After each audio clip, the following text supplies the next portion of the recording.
Audio is rolling. Audio is rolling. Synced.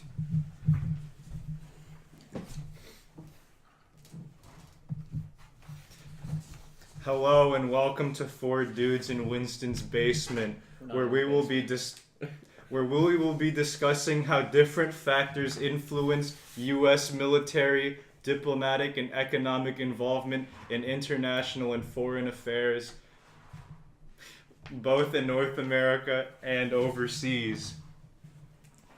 We will start with the Sim. With the Sim, who will be talking about periods 1 through 3 in the AP United States history curriculum. Okay. So Sim, what would you like to say? Alright, so period 1. Not much going on. US really isn't created yet. The only main economic involvement is the Columbian Exchange, which is the exchange of plants, animals, diseases, and ideas between Americas, Europe, and Africa. And then the start of the Atlantic slave trade by the Portuguese, which takes over from the encomienda system. And that's basically all of period 1. So basically dominated by economical reasons. Yeah, mainly. Alright. And then I guess it would be mainly like European, just colonies. European It's just colonization European. influence, Yeah. pretty much. Yeah. Spanish and like English, they wouldn't really trade with each other, though. Of course, like what was the term again? It would be Yeah. Like only trading with this person. yeah, only trading with the mother country. Of course, that was Mercantilism. mercantilism. I'll get into that later. Vocab. that was on the tip of my tongue. I'll get to that Come on, later. Armando. Okay. Alright, and then period 2 starts, and people start going over to North America to colonize, mainly the British, with indentured servitude, where people would sign a contract. They could agree to work for a certain number of years in exchange for transportation. And then the rise of mercantilism, like Armando said, which is a political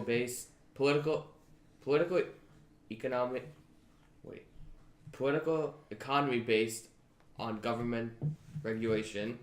And then the whole Middle Passage, which is part of the triangular trade, where Africans were packed onto ships and transported across the Atlantic to the West Indies and North and South America. And salutary neglect, which is with the British colonial policy during the reigns of George I and II, and allowed for the rise of American self-government as royal supervision affairs were relaxed.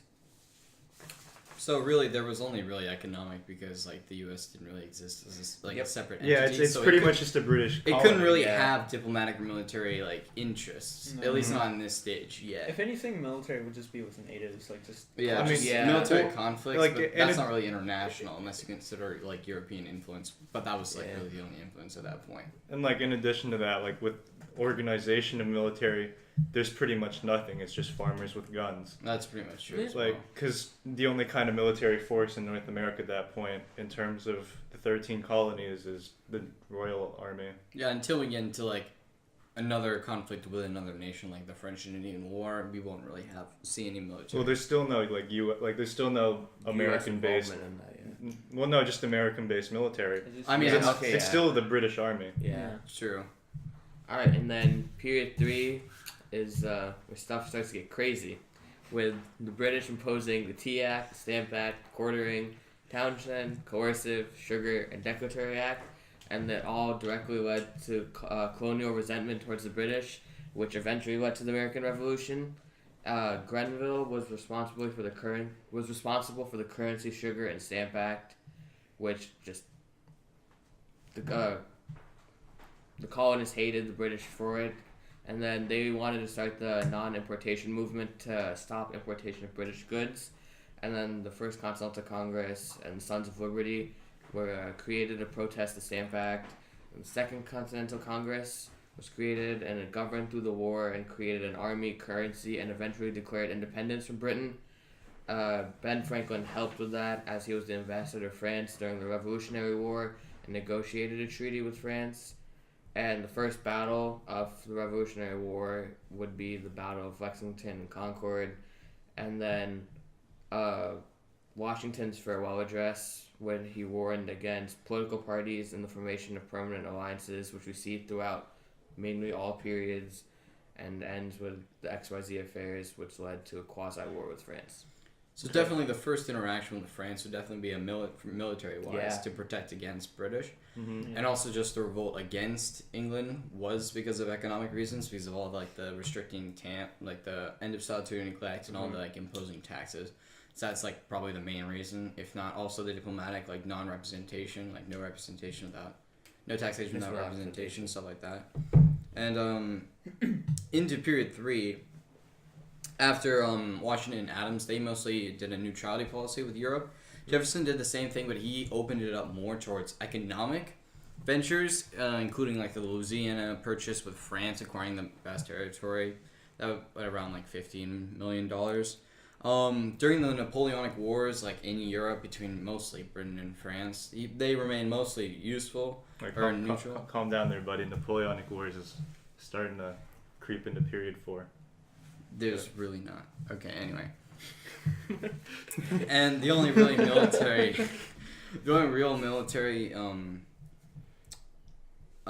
United States intervention internationally until the War of 1812 was the Barbary pirates. And that was mainly to protect economic interests in Europe with all the merchant ships that were being sunk. And in 1807 there was the Chesapeake Leopard affair where the British fired on a US ship. And that almost caused a war, but because of the neutrality policy, they tried to avoid it. And then there was the Embargo Act of 1807, where no merchants were allowed to any foreign part of the United States, no United States merchant ships could go to any foreign land for trading. This was meant to sort of be a backlash against Europe, but actually backfired on the U.S., and it was repealed due to the damaged economy.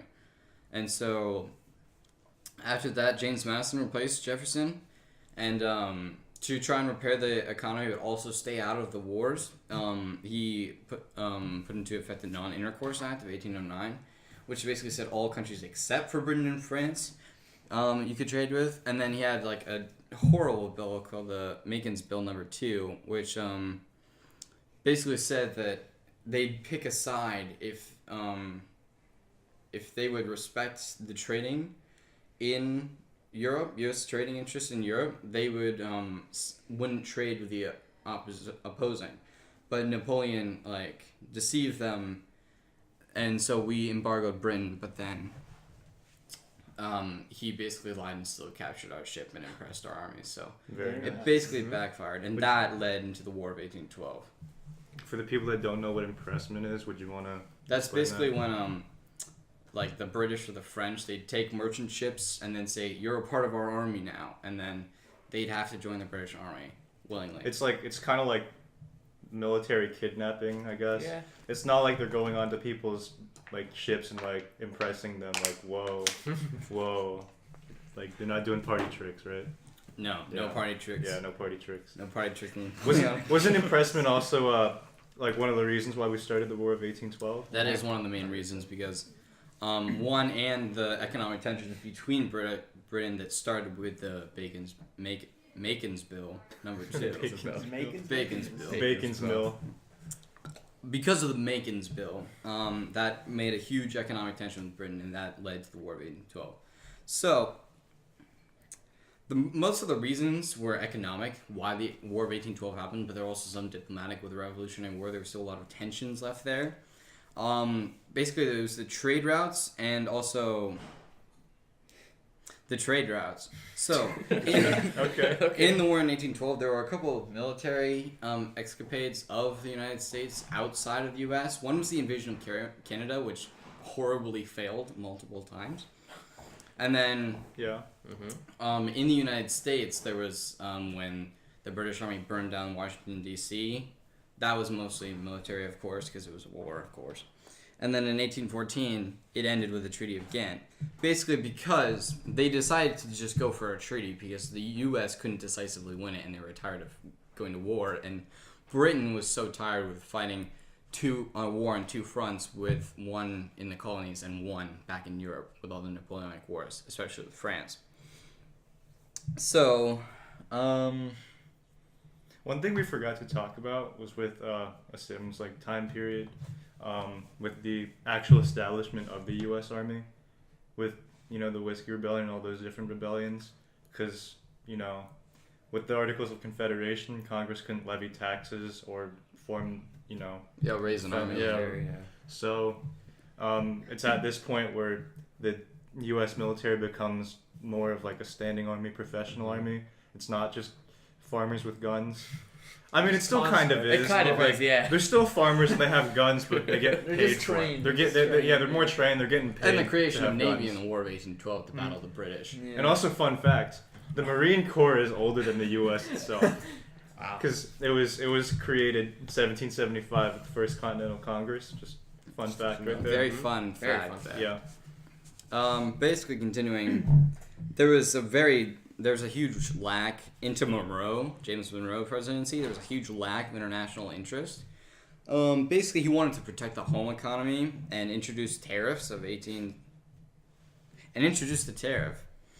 Post 1812, the international approaches were very aggressive and nationalistic.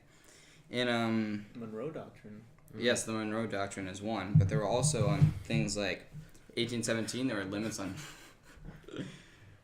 The Monroe. Oh my God, so creative. In 1817, there were limits on border fortifications between the British and France. Basically, in Canada, there was a lot of trouble with Canada because there was a lot of tension between the U.S. and British, and then it was after the Treaty of Gannon, but it was basically all just swept under the rug. But basically, in 1817, they limited border fortifications. And fun fact, that was actually the longest unfortified border in the history of the United States. Okay. And then in the Treaty of 1818, they shared stuff like fishing rights and we're going to stop invading Canada, pretty much.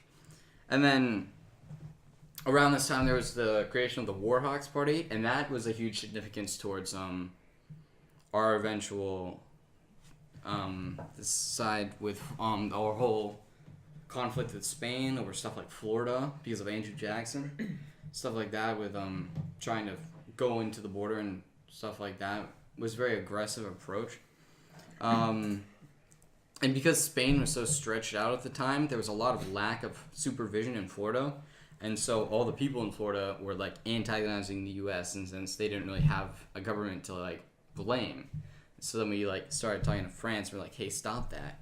And so Jackson in 1817 led an army into Florida, and they also killed some British people, and basically we were just like, ignore that, and they did. And Nice. Okay. and Spain was like, hey, we're gonna lose Florida, we might as well like get something out of it. So they sold Florida and the Spanish claims to Oregon territory to the U.S., and that was the Adam O'Neill Treaty. And so that was mainly, it was like a culmination of like economic and military interests with Spain in the U.S.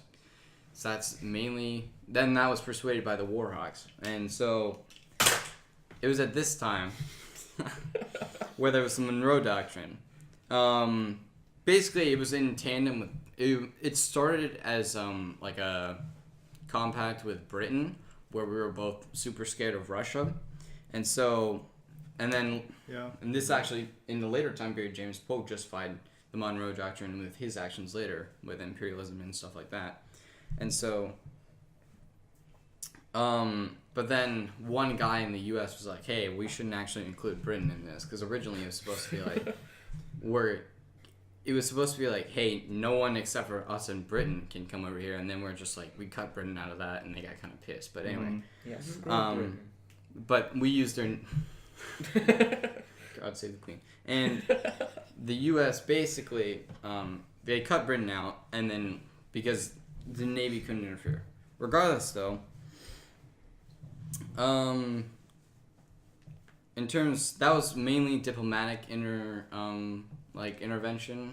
Pretty much the only one, really. And then there was also the American Colonization Society, which is like a very small part where we sent like some kids to Africa, but that's pretty much it. Now, would you consider the establishment of Liberia as like sort of like an American colony? It would be. It would be at that Certainly point, would yeah. be. Technically, it would be, but we It didn't. pretty much was a sovereign nation, but it was a puppet of Wasn't the whole America, flag- I'd say. Like, Their flag is Flag. based off Oh, of Heavily American based off flag, the American yeah. flag. It's an interesting question tune in next time. We can There discuss will, that no, further. there won't is be no next next time. There is no next time. Okay, and then in period 5 there was the idea of manifest destiny, which is basically expansionism, and it was a big problem was the denied annexation of Texas to avoid a war with Spain. So that's why we decided to do that, because that was a military influence of why we didn't decide to annex Texas, is because we didn't want to get in a war with Spain. So that heavily influenced our decision there. Wait, was it Mexico or Spain? No, I would say Mexico. Mexico. Yeah. Mexico, because Texas was controlled by Mexico. Spain only had Florida, and they sold it to us with the Adam and Eve Treaty. And So a bunch of like Americans just flood into Texas. It pretty much just breaks free from Mexico. Yeah. But since it has like literally no military power at all, it tries to seek protection from the U.S. So Mexico just lets us go. Texas eventually joins the U.S. But the U.S. occupies Texas, and then they move in towards the border, their army specifically. And that didn't really pick up. I mean, there was stuff like the Aerostic War in Maine, where we were basically in the border disputes everywhere. And it wasn't until the election of James Polk, where he was heavily expansionistic with Manifest Destiny, that he annexed Texas, and he avoided Texas, and he avoided war with Tetris, and then negotiated with the British to also avoid a war there, and that's where they drew like the 49th parallel, I think it's called, Alvin, Oregon. And then the military screw up in the Mexican-American with Mexican versus the U.S. Over the annexation of Texas. We basically crushed them because they were highly unorganized, and in that we won California and New Mexico. So that was mainly, it was I guess you could consider it an economic motivator. Or it was also like more of a Diplomatic. idealistic, diplomatic to acquire more territory. Yeah. Mm-hmm. So that's why it factored into like the whole manifest destiny ideas. And In terms of politics, this is like something that's kind of weird. If I remember correctly, isn't Texas the only the only republic to have ever joined the U.S.? as a state, I think, yes. Oh no, yeah. Yeah. Like, cause as So an then, individual. if Texas is like the only individual, like the only nation to be annexed by the U.S., if you don't count the Kingdom of Hawaii, then why does the California flag say California Republic? I've never done any research into that, which is like that's kind of weird, right? Fun fact, comment below, and we will read your comments and discuss. No, we won't. No. And continuing on, there was one interaction with Latin America was an economic temptation for Cuba, where we tried to like pretty much buy it in the Austin Manifesto, and they basically said no, and that was it. Then there was a treaty between Britain and the U.S. where they basically agreed to not build in a canal in Central America. It was the Clayton. Can't read your Can't name, right? read. Yeah, Clayton-Bueller Treaty. That one. We'll fix that. But well, they basically both agreed to not build a canal in Central America, and we totally didn't go back on that later in history. And so we gained land in the Gadsden Purchase, and then pretty much that was all of the economic interaction, pretty much all diplomatic interaction with any foreign country, because after that, there was a civil war. There was just massive infighting, and no one really cared about anything but what was in the country. I mean, not really, because the South did, they tried to sell the all war their cotton to started Europe. over economic interest, but actually during the war, there wasn't really much of like international interference. Maybe because of Monroe Doctrine, but no one really decided to mess with the war at all. I mean, yeah, I guess, but like the South did try to sell all their cotton to Europe, and Europe was like, you stay the hell away from us, you know. That is And true. like they couldn't do it anyway because of the blockade. Yeah, there's some theories that like some European nations like France tried to influence the Civil War for economic reasons, But like, so you said that like all those purchases were like the only foreign interactions, but would you count our interactions with Native tribes, Native Americans as international because they technically were their own nations. I mean, that's actually an interesting question. Yeah. Because like they were their own tribal democracies or whatever like government forms they had, and It was like, generally just up until this day, the U.S. still they still treat those like Indian nations as their own countries. They just take care of they represent them in foreign affairs. Most of the interactions in this time period, at least, are basically just us taking their land or pushing them away. Yeah. So, I guess as just like a precursor header to all Indian interaction was pretty much just militarial, basically just trying to prevent against attacks against the frontier, and then with Manifest Destiny, we basically just wipe them out. Ran over them pretty much to get to California for the gold rush. Okay. And then pretty much after the Civil War, there was an economic influence with the Chinese Exclusion Act because the union laborers didn't want competition, and so that led to interference with like a foreign nation, technically, not really, but in a way. And then basically France was trying to get back into Mexico, and we basically said that no, you can't. And we flexed at them we flexed at them with our military, and then they ran away. And then I mean, during your time period, like this was kind of like one of the first instances of this happening when the U.S. went to Japan and literally forced them to open up. Oh yeah. Oh yeah, the open door treaty with North Korea. Guns, Gunboat diplomacy, yes. Yeah. Oh, also fun fact: we didn't really have any reason to buy Alaska, yet we did. Oil. Well, yes, we found that out later. We found that out later, so a little hidden thing. There were some religious motivations with the idea of Manifest Destiny, but other than that, there weren't really many interactions. And then what religious motivations would there be other than Native Americans? There's nothing else living out there. What are you going to convert, the buffalo?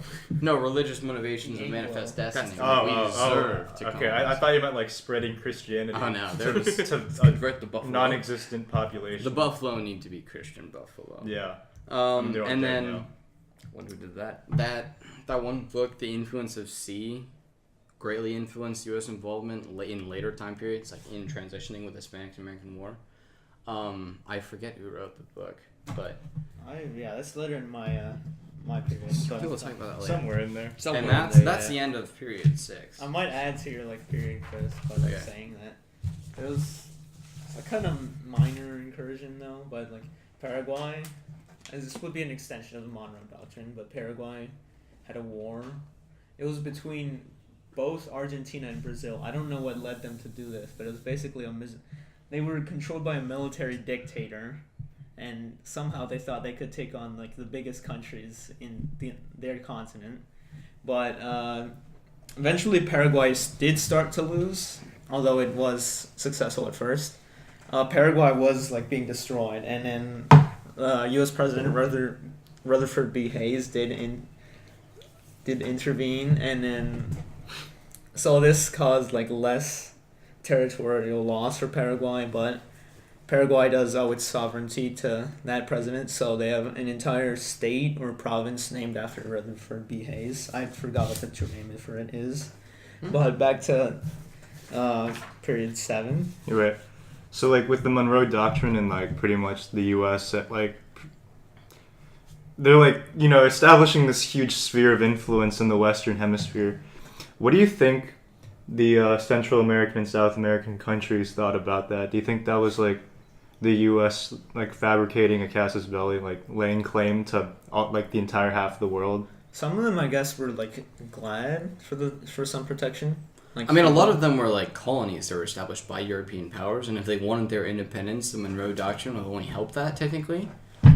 But but that was that became a thing after the Age of Revolutions when all of those countries already became independent. Yeah, it is kind of a weird thing on how it actually affected the Western Hemisphere outside of the United States.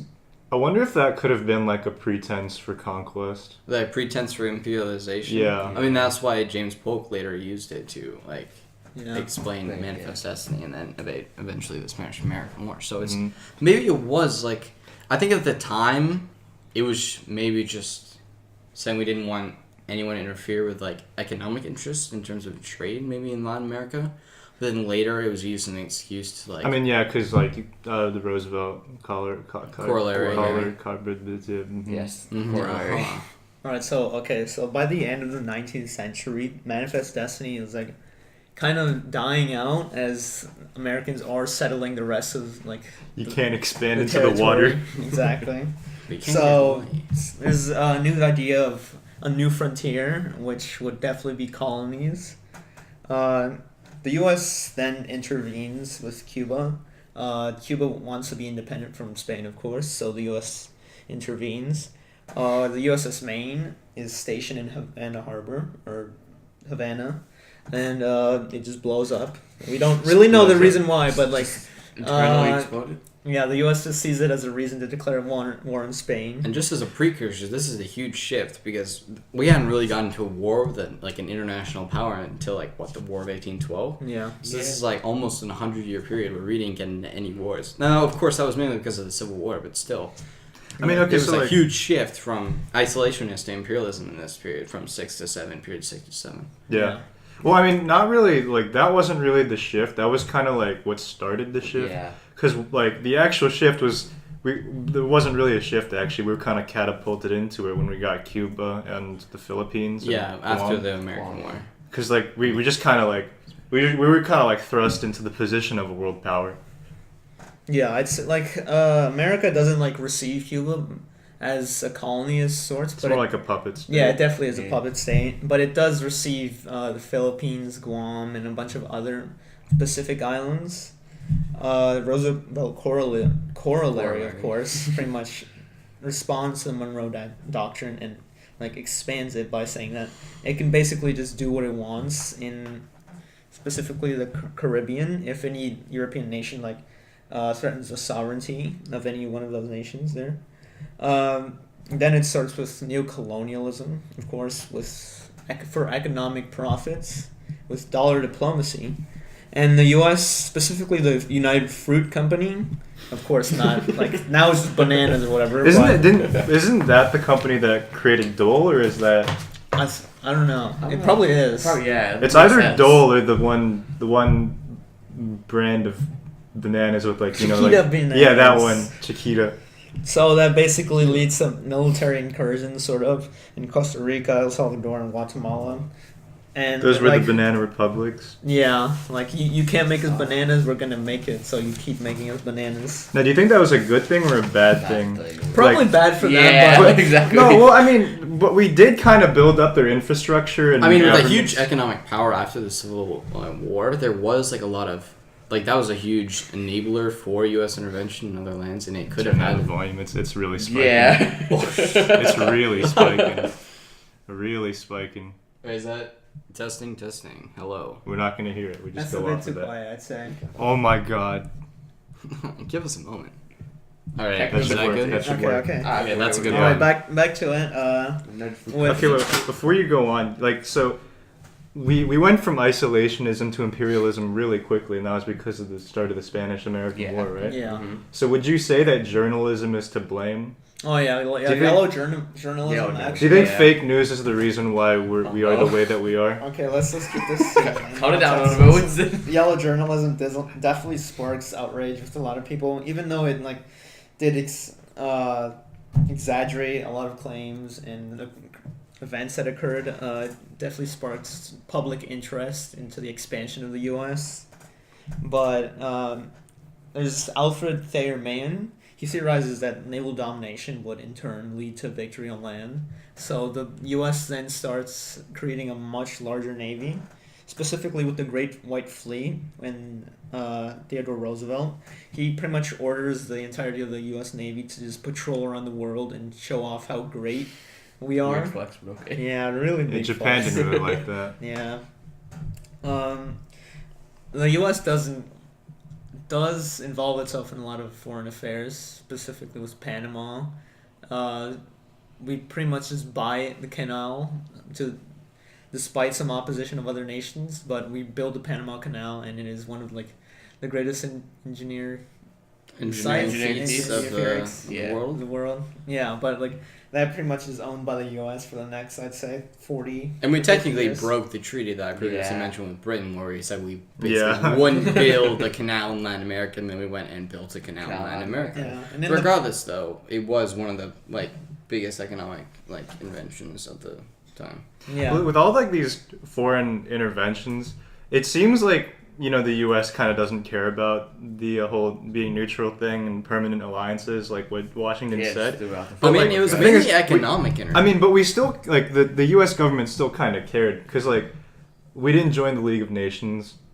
Oh yeah, I think it And was then more we- military. and that we also passed the Neutrality Act in 1937 before World War II.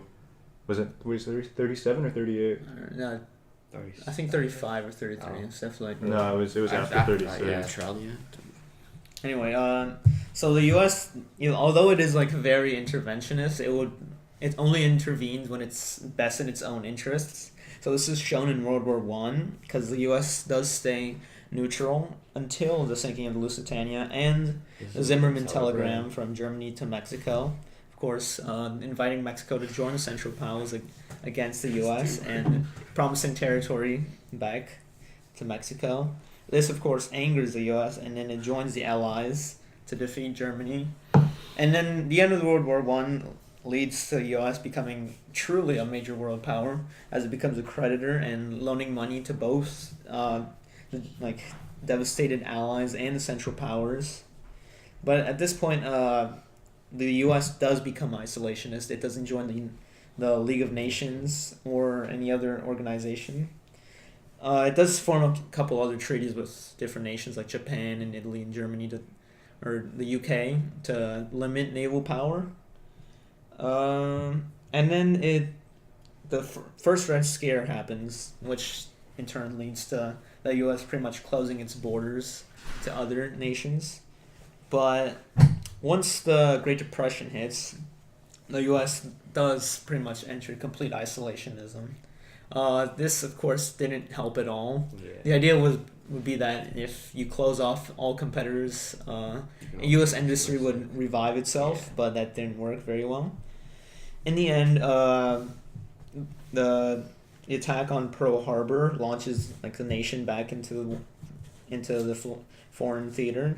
The U.S. joins the Allies, and then with war, U.S. industry is revived, becomes one of the major powers in the Allies. After the Second World War, U.S. pretty much has the largest navy and is the largest military power, along with industry. But the problem is that Soviets exist, so they pretty much Soviets do take the majority of Eastern Europe, and then they do have their own sphere of influence. This drastically changes U.S. diplomacy from, I suppose, isolationism before World War II to vast interventionism against the Soviet Union and preventing its expansion. Now, up until now, the U.S. has been going through like this cycle. We don't really care about foreign policy. Then someone provokes us. We raise an army, farmers with guns. We win the war, and then we go back to isolationism. And then we disassemble our army. Yeah, it just shrinks back down. But then in World War II, It was doesn't. the first time where there was the Well, yeah, because of the Soviet Union. So if the Comintern didn't exist, do you guys think that would have happened again, or No, oh yeah, then yeah. do you think we would do you think the army would have shrunk back It down? definitely would have. Yeah. Probably would've. most definitely because Actually, but that there's a lot of like factors that could have, because if communism didn't really become a thing, if the Soviet Union was still the Russian Empire, then that could have led to an Axis victory. So actually the U.S. intervention in World War II was probably one of like all three pillars of it being diplomatic, military, and economic. Oh yeah. Because it affected all three for the U.S. and that's Yeah. nice that we really have to end our isolationist policy because Yeah. if Europe was taken over by the Nazis, then that would hurt economic interests. Japan attacks on U.S. would be a military problem. Well, no, Germany didn't like. If Germany won, that wouldn't be like. That wouldn't hurt the economy because Germany didn't care about the U.S. Yeah, but still, in the war was hurting like thing. If the war wasn't decisively won, it would have just killed international trade because just trade in general during a wartime is very like unstable and dangerous in like warring territories. So that alone would have hurt the economy. So that would have been a motivator. And then also political with like the spread of ideologies that weren't favorable for the U.S. So really, it's no surprise that the U.S. ended their isolationist policy and then didn't like go back to it after the end of the war. Yeah, there are a lot of theories that like the U.S. like indirectly destroyed the British Empire, because in the Lend-Lease Act, the U.S. also like creates military supplies, of course, for the Allies, specifically Britain, who's fighting Germany like right across the English Channel, but Britain has to pay like immediately. They can't do any creditor stuff or whatever. They have to pay directly in gold bullion, which is gold coins, of course. These are like taken in big ships, but since there are German U-subs in the Atlantic, a lot of these ships are sunken. So you're telling me there's a bunch of gold at the bottom of the sea right now? There really is, and then like that's a lot of the British funds that just went down the drain. It also they still had hurts to pay for collateral. It also hurts the British economy because they don't develop their own units, and that hurts wartime economy, which is like one of the big reviving factors of the U.S. That in turn like makes the British Empire decline, and then of course decolonization. But after World War II, of course, the U.S. creates new organizations, UN and NATO, pretty much to prevent future world conflict. NATO, of course, is quite contrary to that, but fear communism, like it creates it influences the Truman Doctrine, which would be stopping the spread of communism, both like overseas and diplomatically. So the Marshall Plan is an extension of that, as it sends economic recovery to Western Europe to stop the spread of communism. It's like the first time we do that, right? We aid other countries. Yeah, directly promise aid. Yeah, not solely for like American interests, but to help other nations. The U.S. of course engages in different proxy wars pretty much around the world, from like Turkey and Greece to Vietnam to Korea, Afghanistan. Afghanistan. Yeah, it's all over the place. But MAD is eventually mutually assured destruction is created due to a massive arsenal of nuclear weapons. U.S. and USSR eventually have like thousands and thousands of nuclear bombs, and this pretty much proliferation creates such fear that the other nations want to go to war because that would just destroy the world. Another like theory that would help this would be brinkmanship, which would essentially states that stretching tensions to pretty much just before the breaking point, this would like keep the peace, because such panic would definitely make people not want to go to war, of course. And then U.S. with Cuba. Cuba is still a puppet at this point, but in the 50s, this is revolution, and it becomes communist. It does spark a lot more U.S. interventionism, as there are different proxy wars in Latin America. And of course, the Cuban Missile Crisis occurs, with Russia putting missiles in Cuba, which is a direct response to the U.S. putting missiles in Turkey. In the past, it was mostly U.S. intervention in Latin America was mostly economical, but in this time period, especially mostly political, political and military, because of course the Cuban Missile Crisis was like a huge deal in terms of like our relative strength to the Soviet Union. So it was a big like duking out, and it was like huge. It wasn't pretty much economical at all. No. Which was a pretty big shift from like past time periods.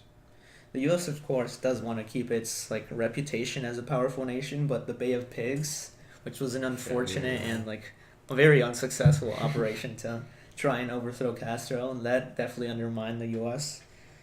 And then after basically almost a decade in the Vietnam War, a lot of people are just fed up with a lot of the conscripts and drafts that occur.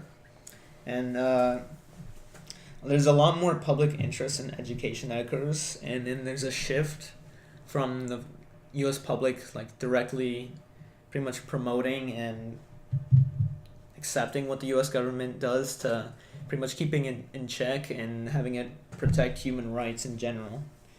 And then U.S. does assist other non-communist nations such as Iran and Afghanistan against Soviet influence. But by the 80s, I'd say there's much more growing in military costs and nuclear buildups, and this strains both the U.S. and USSR economies. So this leads to SALT limitations. I generally forgot the what it means, but Something arms limiting treaty. Special arms limiting. Special arms limiting treaty.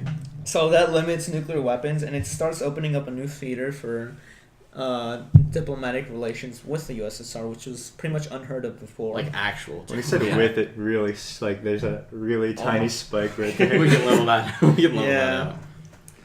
But additionally, the U.S. does start making relations with China also, which didn't occur much as the communist government did take over and oust the Republic of China to Taiwan. The U.S. was forced to see Taiwan as the true Republic of China. However, it did start making economic and Wait, diplomatic... Taiwan? You mean... What? Taiwan. Oh. I misheard that. Okay, yeah. But Thailand. yeah, there diplomatic and economic treaties are starting to form with China due to Nixon starting talks with them, which was, of course, unheard of before, too. And then Ronald Reagan does escalate the Cold War enough so that economic spending just rises so much and the Soviet Union's economy just collapses under it due to like both political instability and the invasion of Afghanistan, which was pretty much catastrophic for them. So the USSR collapses. There's the rest of the communist nations do collapse, for the exception of some, of course. And then the U.S. does assist in a lot of economies from recovering from communism. This pretty much transitions to, like, I would say the Middle East. Saddam Hussein, he takes over Iraq, and then he invades Kuwait. A lot of oil is in Kuwait, so the U.S. pretty much forms a coalition of NATO, which was the first time that the alliance would go to war. So the coalition destroys Iraq, and then Democratic Republic is established in Iraq, which I don't know if it lasted long. It did a lot worse. Yeah. I think it was worse than just a dictatorship. Yeah, but okay, so there's a lot of instability in the Middle East, and then a lot of idealistic organizations such as the Taliban and Al Qaeda, those form up, and then 9/11 attacks occur, along with other attacks such as USS Liberty, and then I forgot other USS Cole. Yeah, I messed up. So basically another like showing of the triad of like multiple interests, not just a single one. Especially in the US with like things like OPEC and like the oil embargo and stuff like that. It was like a huge part of like US intervention there. Yeah, the US oil interests do characterize a lot of action in the Middle East. But after 9/11, the public is pretty much in outrage, and so is Congress, and it's in general agreement to declare war against terrorism. And then the U.S. declares war on the Taliban and Al Qaeda, which are based in Afghanistan. After that, there are suspicions of different nations possessing weapons of mass destruction, specifically Libya and Iraq. So the U.S. overthrows Gaddafi in Libya and then invades Iraq, which pretty much lasted to the modern day, really. And then The U.S., for its economic interests, forms NAFTA with both Canada and Mexico to facilitate trade between the three countries. That just brings us to the present day, really. Pretty much. Yeah. I know there's a lot to be said about our current international affairs right now, but There's nothing crazy right now. I'd Yeah. say. Yeah. well, there have been some like with the new like the discussions with North Korea, but Yeah. other than Yeah. that, Oh, that kind of calmed down last year. Yeah. it did really. But there's I'd say some tensions with Russia, of course. Yeah. Still. Russia does seem to remain to be the enemy of the U.S. in some ways. Not really, because like their economy's not that great. Yeah, but I think it's more China. yeah, China or Or China Russia, war. but they're both the relations between them is a bit rocky at times. And then there's also the Space Force, which was recently created, Mm. of course. Mm-hmm. We forgot to talk about how in like period 8, 9, that's when we started to actually like specialize our military. Oh, yeah, with, like, the military complex. Oh, yeah, that's true. Well, no, like just before that, we had the Marines, the Navy, the Army. That was really it. And then the Air Force was formed in 1947, I believe, and I can't really think of anything else. Yeah. Yeah, Space Force. We consolidated all of our satellite systems.